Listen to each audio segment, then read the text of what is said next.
Apa kabar Formula Friends? Ketemu lagi sama gue Rainer di Formula Motor TV. Outlander ini seharusnya menjadi SUV kompak terpopuler di kelasnya dengan sejumlah fitur yang ditawarkan dan ciri khas unik yang tidak ditemukan di mobil rivalnya. Nah, mobil yang lahir tahun 2012 ini memiliki masa jaya yang cukup singkat karena termakan oleh kompetitor yang hadir dan baru dan tidak diberikan update atau penyegaran pada pabrikannya. Namun hal itu bukan berarti membuat mobil ini tidak layak untuk dimiliki atau tidak menarik untuk dimiliki sekarang. Ikuti video ini sampai habis karena kamu punya 5 alasan untuk memiliki Outlander PX 2015.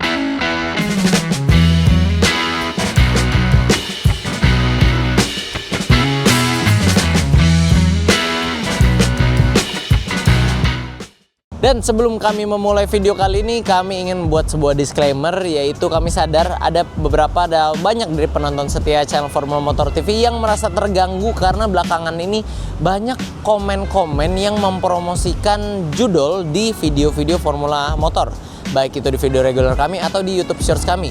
Dan kami di sini ingin meluruskan bahwa kami tidak terafiliasi ataupun mendukung segala bentuk judul yang ada di Indonesia.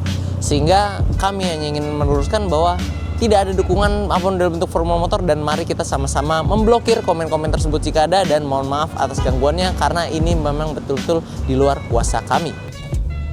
Oke, alasan pertama untuk memiliki mobil Outlander adalah karena fiturnya yang bisa dibilang sangat lengkap pada zamannya. Nah, pertama kita mulai dari fitur hiburannya dulu. Mobil ini dari depan sudah menggunakan penerangan headlamp dari pakai HID projector, jadi sudah cukup terang. Masuknya ada smart entry, lalu nyalain mobil ya udah ada start stop engine. Di sebelah sini ada pengaturan electric rear mirror, udah power window juga, setirnya baut kulit dengan ada audio steering switch, di belakangnya ada pedal shift. MID juga full color dan tampilannya informasinya juga cukup lengkap. Head unit touchscreen di sini, AC walaupun masih analog tapi mudah digunakan, nggak kayak saingannya yang digital itu agak susah dipencet-pencet. Dan andalannya di Outlander ini yang gongnya zaman dulu dia pertama keluar 2012 adalah panoramic roof. Nah, dulu belum ada nih mobil punya begini nih. Sampai sekarang masih oke lah, masih kelihatan modern jadinya. Nah, joknya juga sudah full kulit walaupun pengaturannya masih manual. Ada armrest di sini yang bisa dimajukan. Build quality juga lumayan oke karena di sini door trimnya sebagian ada soft touch dan di dashboard sini juga soft touch. Open storage lumayan banyak, bikin mobil ini jadi praktis, dan dia punya akses ke bagasi belakang dari jok baris 2 yang sisi tengah itu. Nah, itu dia juga punya bukaan laci dashboard yang soft opening. Jadi bikin kualitas build quality mobil ini terasa semakin mahal dan worth it. Nah, dia juga punya roof rail bagian luarnya. Karena dia mobil SUV, DNA SUV harus kuat, tapi memang roof rail ini bisa digunakan asalkan kalian beli extension roof racknya. Jadi kalau roof railnya aja ini baru kurang, tapi memang ini bisa dipakai, jadi bukan cuma sekedar hiasan. Nah, kalau fitur keselamatan dia sudah dilengkapi dengan 2 buah airbag untuk penumpang depan, pengeremannya ABS, EBD, brake assist sudah lengkap. Dia juga ada teknologi smart pedalnya juga untuk pengereman, dan dia cakramnya depan belakang ya, jadi belakang nggak tromol, dia cakram depan belakang sudah pakem pokoknya remnya. Dia juga sudah punya ISOFIX, parking kamera, dan parking sensor. Dia juga punya electric stabilisasi seperti VSA gitu-gitu lah ya. Nah, jadi untuk kesimpulan dari bagian fitur ini, menurut kami mobil ini dulunya ketika pertama keluar ini fiturnya top of the line banget, melimpah banget baik hiburan ataupun keselamatan yang mumpuni, sehingga sampai sekarang setelah berjarak belasan tahun sejak pertama keluar, mobil ini menurut kami masih menawarkan fitur yang di atas rata-rata dibandingkan kebanyakan mobil zaman sekarang yang fiturnya masih ada yang cukup terbatas atau cukup pelit dari pabrikannya. Tapi kalau mobil ini masih oke banget sih kalau menurut kami ya. Selain fiturnya yang cukup memuaskan, mobil ini juga punya satu hal yang memang DNA-nya kuat Mitsubishi, yaitu posisi berkendaranya yang asik. Nah, jadi Mitsubishi Outlander ini dia dibangun terinspirasi dan ada dasarnya sedikit dari mobil sedannya mereka yang legendaris, yaitu Lancer. Dan kalau mukanya aja kan udah mirip Lancer nih. Posisi duduknya ternyata juga ada kemiripannya. Jadi walaupun ini mobil SUV kompak, dia sebenarnya kalau kita pakai berasa commanding gitu, kap mesinnya ini kelihatan berasa SUV, berasa tinggi, tapi entah kenapa mungkin karena dashboard juga yang mirip, kayak tetap ada rasa sedan-sedannya gitu loh. Ini pengaturan sih lengkap. Naik turunnya bisa diatur sini, sender bisa diatur. Setir juga ini pengaturan luas ya, detail dan teleskopik ada di sini nih. Nah, tuh. Lihat, naik turunnya bisa, maju mundur bisa juga. Jok juga semi bucket seat bentuknya. Dan ini posisi tuh kayak nyaman aja gitu loh. Jadi kayak mungkin Mitsubishi udah nemu racikan yang pas untuk posisi berkendara yang kalau kalian duduk tuh ini Mitsubishi banget. Dan nyamannya itu, jadi ketika kalian bermanuver atau kecepatan tinggi ataupun kalian mau cruising aja, misalnya kalian lagi jalan jauh ya, kecepatan konstan, itu nyaman, nggak bikin kalian cepat pegel. Apalagi posisi armrestnya juga udah ditempatkan sesuai. Ini konsol boxnya aja bisa disetting maju mundurnya, jadi memang ngepasin sama sandaran tangan kalian. Dan ini beda dibandingkan duduk di mobil Mazda yang menurut kami juga nyaman, tapi nyaman ini beda.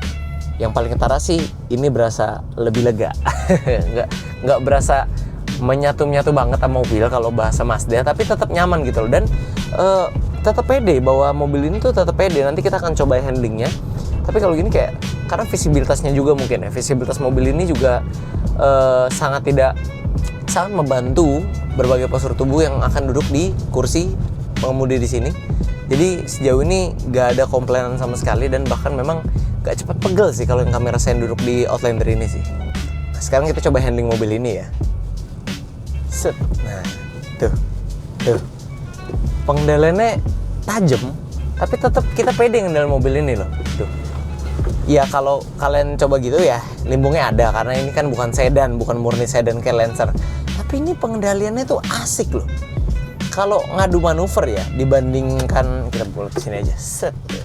Tuh, kalau ngadu manuver dibandingkan dengan HR-V, Outlander ini jauh lebih gesit, lebih responsif, feedbacknya lebih ada, dan memang bikin kita lebih pede juga pengendaliannya. Walaupun yang namanya SUV lagi-lagi ada limbungnya tetap, tapi karena dia joknya semi bucket fit udah lumayan ngebantu juga. Tapi memang highlight utama ini pengendaliannya tuh, waduh itu. Pengendalian kayak gini tuh bikin mobil nggak ngebosenin.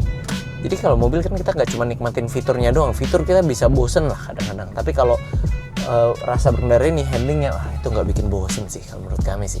Dan itu adalah salah satu highlight terbesar yang dimiliki Outlander ini dan tidak dimiliki oleh kompetitornya. Dan hal keempat yang kami suka dari mobil ini adalah soal performa mesinnya, tapi bukan soal efisiensinya. Efisiensi sih bukannya buruk ya. Kami udah pernah coba mobil ini ngebandingin dengan HR-V, dan memang dia kalah sekitar 3 atau 4 km per liter gitu kalau nggak salah. Kita dapat angka waktu itu 10 km per liter, dan sekarang ini kita lagi tes lagi, kita dapat angka 9,6 liter per 100 km, yang kalau kita konversikan ke kilometer per liter kurang lebih sama lah, 10 sekian kilometer per liter. Jadi memang angka konsumsi bahan bakar mobil ini ya segitu-gitu aja. Untuk 2000 cc apakah itu boros?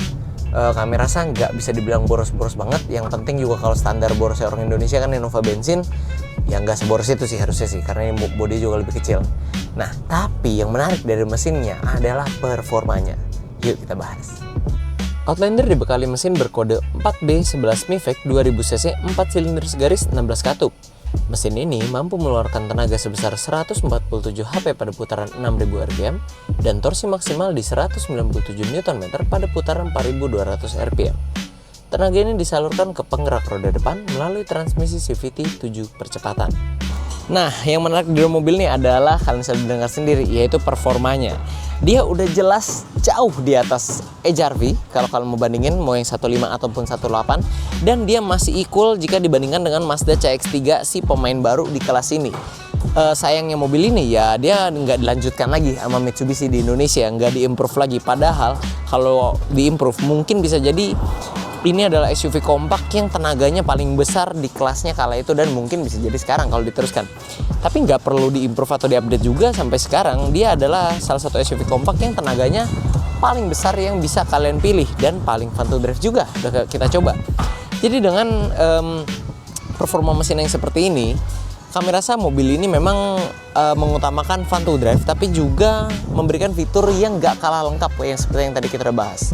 Tapi hal yang menarik untuk memiliki mobil ini nggak berhenti di 4 alasan itu aja. Jadi mari kita masuk ke alasan kelima yang membuat memiliki mobil ini semakin menarik.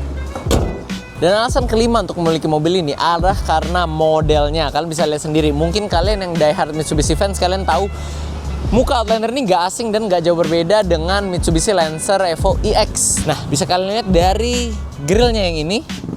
Grill yang berbentuk apa ya? Berbentuk mirip hiu begitu ya. Dan ini headlampnya juga mirip, ada fog lampnya untuk karena dia memang SUV, dan dia tarikannya itu tarikan garis-garis tarikan tegas yang seperti lakukan ada 4 indikap mesin, dan selebihnya bodinya hanya ada satu tarikan yang berujung dari ujung ke ujung. Nah, kalau velgnya sendiri dia menggunakan ban Bridgestone, ini profilnya 215/60 ring 17, ini masih bawaannya. Dengan velg ini warnanya sudah seperti silver agak gelap, kayaknya sih ini mungkin sudah dicat sama pemilik sebelumnya, tapi nggak masalah, tetap makin ganteng juga. Sekarang kita lihat bagian belakangnya. Desain Outlander ini nggak banyak macam-macam, lekukannya juga nggak terlalu banyak, tapi tetap kelihatannya kokoh dan gagah gitu, layaknya SUV Mitsubishi lainnya. Jadi DNA-nya memang kuat banget. Kan bayangin aja kalau ini kita ganti velgnya menjadi model yang rally gitu, ini mobil cocok banget. Nah, ini dia tadi bagian roof rail yang kami sudah ngomongin. Ini bagian spoiler belakangnya, dan ini bagian stop lampnya, ada emblem PX Limited Edition di sebelah sini. Under garnish di sini yang berbeda warna supaya tidak terlalu bosan ya permainan warnanya. Dan kalau kalian lihat Outlander itu bisa laku zaman dulu 2012 karena dia adalah segmen baru di kelasnya, itu SUV kompak yang kita belum pernah kenal sebelumnya tahun 2012. Dia modelnya ukurannya besar, cukup lega untuk bagian orang dalam, tapi juga nggak besar-besar amat sehingga praktis untuk dipakai di perkotaan.